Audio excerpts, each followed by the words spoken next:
আজকে আমি আপনাদেরকে দেখাবো সিম দিয়ে ইলিশ মাছ ভাজি। তো দেখতে থাকুন। আসসালামু আলাইকুম, কেমন আছেন সবাই?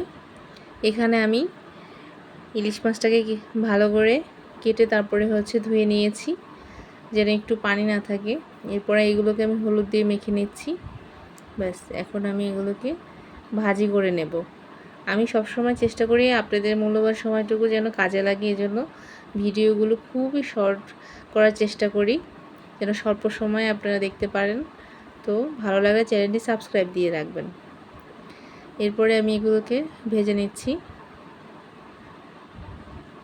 হালকা করে ভেজে নেব। ব্যাস, সব কিছু তুলে নিলাম। এরপরে আমি দিয়ে দিয়েছি পেঁয়াজ কুচি, তারপরে কাঁচামরিচ। এগুলোকে এখন ভেজে নিচ্ছি। তারপরে দিয়ে দিয়েছি পেঁয়াজ বাটা, হলুদের গুঁড়ি,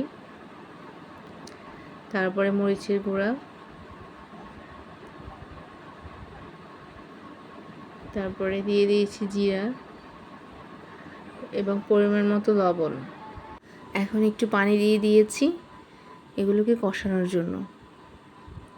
ব্যাস, দেখেন এটাতে বলক চলে এসেছে। এখন আমি সিমগুলো দিয়ে দিয়েছি। সিমটাকে আমি আগে কষিয়ে নেব। সিমটা কিছুটা নরম হয়ে আসলে তখন আমি মাছগুলোকে ঢেলে দিয়েছি।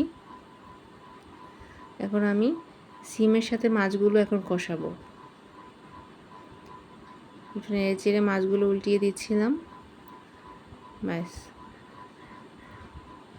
ভালো করে কষিয়ে নিচ্ছি।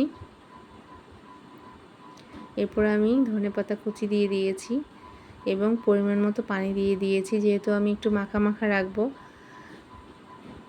কিছুক্ষণ জাল করে আমি নামিয়ে ফেলেছি। দেখেন, এটা কিন্তু দারুণ হয়েছিল খেতে। আপনারা বাসায় ট্রাই করবেন আর আমার চ্যানেলটি সাবস্ক্রাইব দিয়ে রাখবেন। ধন্যবাদ।